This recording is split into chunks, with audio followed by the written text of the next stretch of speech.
رسول اللہ صلی اللہ علیہ وسلم نے ارشاد فرمایا رب کاسیات عاریات، بہت سی عورتیں، صنفان لم ارہما، آپ صلی اللہ علیہ وسلم نے فرمایا دو قسم کی مخلوق ایسی ہے جو میں نے نہیں دیکھی. کیا مطلب؟ وہ میرے زمانے میں نہیں پائی جاتی، وہ بعد میں آئیں گے. اور یہ اشارہ اس سے مل رہا ہے کہ وہ قومیں مسلمانوں میں پیدا ہونے والی ہیں. فرمایا ایک ظالم حکمران جو عوام پہ ظلم کریں گے، ہر وقت کوڑا لٹکا رہے گا ان کا. دوسرا فرمایا کاسیات عاریات، ایسی عورتیں جو لباس پہننے کے باوجود برہنہ ہوں گی، ان کا لباس جسم پہ ہونا نہ ہونا برابر ہوگا.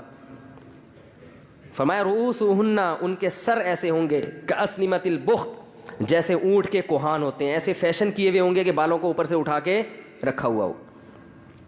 تو علماء نے لکھا ہے کہ ایسا چست لباس پہننا جس سے جسم کے اعضاء جھلکتے ہوں، یا ایسا باریک لباس پہننا جس سے جسم کی کھال نظر آتی ہو، اس سے یہ مطلب ہے کہ لباس کے باوجود کیا ہوں گی؟ برہنہ. اور آپ صلی اللہ علیہ وسلم نے فرمایا ایسے ظالم حکمران اور ایسی عورتیں لا یجدن ریح الجنہ وان ریحها لیوجد من مسیرۃ کذا وکذا، یہ جنت کی خوشبو بھی نہیں پائیں گی، حالانکہ جنت کی خوشبو تو اتنے سال کی مسافت سے محسوس ہونا شروع ہو جائے گی. اتنا دور رکھے گا، چاہے یہ نماز پڑھیں، چاہے حج کریں، چاہے زکوٰۃ دیں، لیکن آپ صلی اللہ علیہ وسلم کی حدیث کے مطابق یہ جنت میں نہیں جا سکتی. کتنا بڑا حکم ہے، مگر آج اس حکم کی دھجیاں اڑائی جا رہی ہیں. ایک بات میں بار بار کہتا ہوں، دیکھو اپنی بیٹیوں کو پراپر ڈریس پہنایا کرو. لوگ کہتے ہیں ہماری بیٹی ہمارے قابو میں نہیں ہے. بالغ ہونے کے بعد اگر قابو میں نہیں ہے تو بات سمجھ میں آتی ہے. بچیاں تو قابو میں ہی ہوتی ہیں نا. کسی بھی دیندار کو کھڑا کر دو، اس کے بیٹے کا لباس دیکھو اور اس کی بیٹی کا لباس دیکھو. ابھی میں ہانگ کانگ گیا نا، مردوں کے پورے کپڑے ہیں، پورے نا ان کا بس نہیں چل رہا ہوتا، منہ بھی چھپا لیں وہ. اور ان کنٹریز میں خواتین کے کپڑے کیا ہیں؟ شارٹ، 2-4 اسٹیکر کہیں سے ادھار لے کے، وہ بھی ایسا لگتا ہے جیسے پتہ نہیں کیا تکلف ہے بھائی. یعنی بعض ایک صاحب کہنے لگے ان سے بولو کہ اس تکلف کی ضرورت کیا تھی آپ کو، خام خواہ کی ٹینشن. مرد پورے، اور عورتوں کا وہی کلچر کہاں آ رہا ہے ہمارے معاشرے میں. اور کیسے آ رہا ہے؟ والدین اپنی بچیوں کے لیے ایسے کپڑے لے کر آ رہے ہیں. ابھی تو بچی ہے بھائی، اگر وہ ابھی بچی ہے تو وہ بھی تو بچہ ہے، اس کو بھی چڈی پہناؤ، بنیان پہنا کے باہر نکال دو اس کو. بیٹے کو، اپنے بیٹے کو چڈی بنیان نہیں، بیٹے کو پراپر ڈریس پہنائیں گے پورا. بیٹی کو کیا کریں گے؟ آدھی پنڈلیوں کی فراکیں، سلیو لیس فراکیں ان کو پہنائیں گے، آدھی پنڈلیوں کی شلواریں اور سلیو لیس ان کو فراکیں پہنائیں گے. تو یہ اس کی علامت ہے کہ آپ ان کی صحیح تربیت نہیں کر رہے. بچے کو پراپر ڈریس پہنا کے اس کا عادی بنانا پڑتا ہے. اس سے بچے میں حیا پیدا ہو جاتی ہے، شرم پیدا ہوتی ہے. آپ نے دیکھا ہوگا جو لوگ اپنے بچوں کو کپڑے نہیں پہناتے نا، چڈی بنیان میں ہی بچے گھومتے رہتے ہیں، وہ پھر بڑے ہو کر بھی چڈی بنیان میں. ہمارے ایک دوست نے واقعہ سنا ہے یورپ کے کسی کنٹری کا. وہ یہاں سے نا بچی کا رشتہ تھا، کہیں رشتے کے سلسلے میں کہیں گئے کسی ملک، تو لڑکے والوں نے ان کو بلایا. تو وہ جو لڑکی کے ابا تھے انہوں نے کہا وہ سسر صاحب جو یعنی لڑکا ہے اس کو بلاؤ. لڑکا کہیں جاگنگ کر رہا تھا چڈی پہن کے. اس کو پتہ چلا جی تمہارے رشتے والے آئے ہوئے ہیں. اس نے کہا ٹھیک ہے، بہت خوشی ہوئی، میں آ رہا ہوں. تو وہی چڈی بنیان میں ہی سسر صاحب کے آگے بیٹھ گیا، اور اس نے اپنی طرف سے یہی کیا بھائی جو میں ہوں میں وہی نظر آنا چاہتا ہوں. وہ صحیح کیا اس نے. خام خواہ میں اپنے آپ کو ایسا شو نہیں، میں ایسا لبرل ہوں، پہلے بتا دیا اس نے اپنے ڈریس سے کہ مجھ سے زیادہ توقعات نہ رکھنا، ہم یہ چڈی بنیان ہی ہمارا فیشن ہے. تو چڈی بنیان میں آ کے سسر صاحب کے سامنے بیٹھ گئے. انہوں نے کہا بھائی تو لڑکی والے جب ہمارے یہاں جب آتے ہیں تو بندہ کہیں سے ادھار ہی لے لیتا ہے پتلون. کیا خیال ہے بھائی؟ اس موقع پر تو ہر آدمی کم از کم پراپر ڈریس میں بیٹھتا ہے نا. نہیں ہے تو کہیں سے ادھار لے لیتا ہے، شرٹ ادھار لے لیتا ہے، بعد میں واپس کر دیتا ہے کہ بھائی چلو ابھی فی الحال. تو یہ اتنا لبرل. وہ خیر انہوں نے انکار کر دیا اور بہت اچھا کیا انہوں نے انکار کر دیا. تو کیا ہے کہ بچپن سے آپ اگر مکمل لباس پہنائیں گے بیٹے کو بیٹی کو تو وہ لباس کا عادی. بچپن کی بڑی اہمیت ہے، یاد رکھو. جو ہم کیوں مسلمان ہیں؟ بچپن میں مسلمان تھے ہم. اب اسلام چھوڑنا ہمارے لیے انشاءاللہ ممکن نہیں ہے. بچپن اسلام میں پیدا ہوئے ہم لوگ. مجھے اچھی طرح یاد ہے، میں اپنے والد صاحب کو دیکھتا تھا، داڑھی ہے ان کی نا ماشاءاللہ. میرے دادا پردادا سب داڑھی والے تھے. تو جن کے ابو کی داڑھی نہیں ہوتی تھی مجھے وہ عجیب سے لگتے تھے. میں کہتا تھا یہ بچے اپنے ابو کو ابو کیسے سمجھتے ہیں؟ کیونکہ وہ داڑھی کا ایک وقار ہوتا ہے نا، ایک نورانیت ہوتی ہے. تو میں کہتا یار میرے والد صاحب کا نورانی چہرہ ماشاءاللہ، داڑھی، تو باپ کے لیے تو ایسا ہی چہرہ ہونا چاہیے نا. تو جو کلین شیو ابا ہوتے تھے میں ان کے بچوں پہ ترس کھاتا تھا کہ یار یہ اپنے ابا کو ان میں ابا پن تو نظر ہی نہیں آیا. معذرت جو بغیر داڑھی والے ہیں بھائی, معذرت, کسی کی توہین مقصد نہیں ہے, تو میں کہا ان کو اپنے ابا ابا کیسے لگتے ہیں؟ وہ روحانیت تو آ نہیں رہی ان میں, کیوں ابا تو ببر شیر جیسا ہونا چاہیے نا. کیا ہو گیا بھائی؟ بھائی باپ کا تو مطلب کیا ہے؟ باپ. ہم اب والد صاحب کی داڑھی سے کھیلتے تھے, بڑا تھی بھی بڑی زبردست ماشاء اللہ گھنی داڑھی. وہ ایک انگریز, بھائی معذرت جو بغیر داڑھی والے بیٹھے ہیں, وہ ایک انگریز نے جو ہے نا ایک بچے کو گود میں اٹھایا,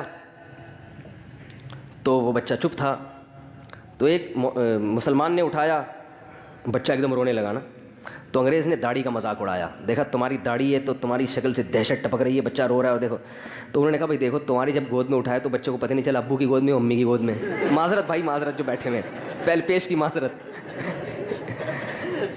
بھائی اس کو امی کا لک آیا, ماں کی ممتا تو بچے تو ماں کی گود میں, اور جب ادھر آیا تو اس میں بھائی یہ تو ابا ہے. ابا تو بہرحال وہ ممتا تو نہیں دے سکتا نا جو ماں دیتی ہے. تو جو چیز بچے کو, مجھے عجیب سا لگتا تھا جب میں بغیر داڑھی والوں کو دیکھتا تھا نا, تو ہیں خاندان میں بغیر داڑھی والے بھی ہول سیل کے حساب سے پڑے ہوئے ہیں, لیکن چونکہ شروع سے ہی والد صاحب کو دیکھا تلاوت کرتے ہوئے, تسبیحات میں دیکھا ہمیشہ, کبھی میں نے اپنے والد کو اللہ ان کی مغفرت کرے ٹی وی دیکھتے ہوئے نہیں دیکھا, کوئی ڈرامہ دیکھ رہے ہوں, کوئی ناول پڑھ رہے ہوں, یا فضول بیٹھ کے لوگوں میں گپے مار رہے ہوں. تو ایک بڑا اچھا تقدس ایک باپ کا ذہن میں بن گیا. تو ایسے بھی ہوتا تھا, میں جن کو دیکھتا تھا کہ ان کے ابا کیرم بورڈ کھیل رہے ہیں یا اسنوکر کھیل رہے ہیں, تو میں حیران ہوتا تھا, چلو ہم تو کھیلتے تھے, بچے تھے ادھر ادھر جا کے, کبھی یہ وہ آتا تھا وہ والا نا, وہ یوں والا آتا تھا, اب مجھے نام یاد نہیں اس کا, وہ بھی ابا سے چھپ کے تھوڑا بہت, بچے تو کھیلتے ہی ہیں, وہ یہ والا کھیلتے تھے, کبھی جا کے اسنوکر کر لیا. لیکن ابا کے بارے میں یہ تصور نہیں تھا کہ کسی کا ابا بھی یہ کھیلے گا, کیونکہ ابا تو بھائی وہ تو ایک بزرگ رشتہ ہے نا. تو جب میں کسی کو دیکھتا تھا کہ اس کے ابا اسنوکر کھیل رہے ہیں, تو میں کہا یار یہ ابا تھوڑی ہوئے, یہ تو معذرت کے ساتھ کوئی لونڈے لپاڑے سے ہوئے ہیں, ابا تھوڑی ہوئے اسنوکر کھیل رہے ہیں اور ناول پڑھ رہے ہیں بیٹھ کے, ڈرامہ دیکھ رہے ہیں, فلم دیکھ رہے ہیں, یہ کیسے ابا ہوگا یار. تو ذہن قبول نہیں کرتا اس چیز کو. تو بچپن کی بڑی ویلیو ہے بچے کو جس چیز کا عادی. دیکھو یہ جو ہم چائنیز پہ حیران ہوتے ہیں کہ کتے بلی کیسے کھا لیتے ہیں, یہ ہمیں تو الٹی آتی ہے نا دیکھ کے, گھوڑے کو بھی الٹی آتی ہے, گھوڑا بھی کتا بلی نہیں کھا سکتا. گھوڑا چائنیز کی چیزیں دیکھ کے حیران ہوتا ہے, یار یہ کیسے کھاتے ہو تم لوگ, یہ لال بیگ کیسے کھا لیتے ہو. تو چائنیز کیوں کھاتے ہیں؟ بچوں کو بچپن سے کھلا دیا, تو اب بچے کو لال بیگ نہیں ملے گا تو مر جائے گا ٹینشن سے, اس کو بلی کتا چاہیے بچے کو. تو جو گند بچپن میں کھلا دیا بچہ اس کا عادی ہو گیا. ہم نے نہیں کھائی تو ہمارے ہاں کوئی دین کو فالو نہیں بھی کرتا, پھر بھی کتا, وہ کہتا ہے یار اتنا بھی کتا نہیں ہوں کہ میں, اتنے کتے پنے پہ بھی نہیں آ سکتا کہ میں کتا ہی کھانا شروع کروں, اتنا لبرل. تو گورا اتنا لبرل نہیں بن سکا اب تک. بچپن کی بڑی اہمیت ہے بھائی, جو بچے کو سکھاؤ گے, جس چیز جو ماحول دو گے, بچہ اسی ماحول کا عادی بنے گا. تبھی تو رسول اللہ صلی اللہ علیہ وسلم نے فرمایا کل مولود یولد علی الفطرہ فابواہ یہودانہ او ینصرانہ او یمجسانہ. ہر بچہ فطرت پہ پیدا ہوتا ہے, نیک پیدا ہوتا ہے, شریف پیدا ہوتا ہے, اچھا پیدا ہوتا ہے, مسلم پیدا ہوتا ہے. باپ دادا اس کو یہودی بنا دیتے ہیں, عیسائی بنا دیتے ہیں, مجوسی بنا دیتے ہیں, آگ کی پرستش کرنے والا, وہ بگاڑتے ہیں, ماحول بگاڑتے ہیں ان کو. ہر بچہ اچھا ہی پیدا ہوتا ہے, اچھائی کو پسند کرتا ہے وہ. اب ہم نے بچیوں کو مختصر لباس پہنا دیے تو ان کی مزاج میں حیا نکل گئی. اور یاد رکھو اولاد کے دل سے اگر حیا نکل جائے تو پھر ابا اماں کی نہیں سنتے. وہ حیا ہی تو ہے جو انسان کو روکتی ہے, غیرت روکتی ہے. میرا باپ ہے, یہ میری ماں ہے, اس کے سامنے میں کیسے اونچی آواز سے بات کروں. لیکن جب شرم نکل گئی بس ختم.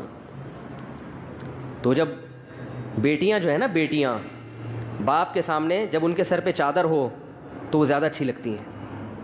آپ تجربہ کر کے دیکھ لیں, جوان بیٹی باپ کے سامنے سر پہ چادر رکھ کے بیٹھے گی, باپ کو اس پہ پیار زیادہ ہے. یہ رشتہ ایسا ہے. سگی بہن بھائی کے سامنے تھوڑا سا سمٹ کے بیٹھے گی, سر پہ چادر ہو تو بھائی کو وہ بہن زیادہ اچھی لگی. یہ رشتہ ایسا ہے, اللہ نے بنا, یہ چینج نہیں ہو سکتا. لیکن کھرچ کھرچ کے ہمارا معاشرہ تباہ ہو گیا, کھرچ کھرچ کے. اب نتیجہ کیا نکل رہا ہے کہ بہن کی جو ڈریسنگ ہے بھائی کے سامنے وہ اتنی معذرت, اتنی بیہودہ ہوتی ہے کہ حیا کا جو ایک وہ تھا عنصر, وہ کیا ہو گیا, ختم. جب وہ ختم تو پھر وہ جو ایک تقدس تھا نا رشتے کا کہ یہ میری بہن ہے, میں نے اس کے لیے جان دینی ہے اور اس کا میں نے خیال کرنا ہے, اور یہ میرا بھائی ہے, اس سے میں نے نظر یعنی تھوڑا سا اس کے سامنے میں نے حیا کی لاج رکھنی ہے, کوئی ایسی حرکت نہیں کرنی جو معاشرے میں بری سمجھی جاتی ہو.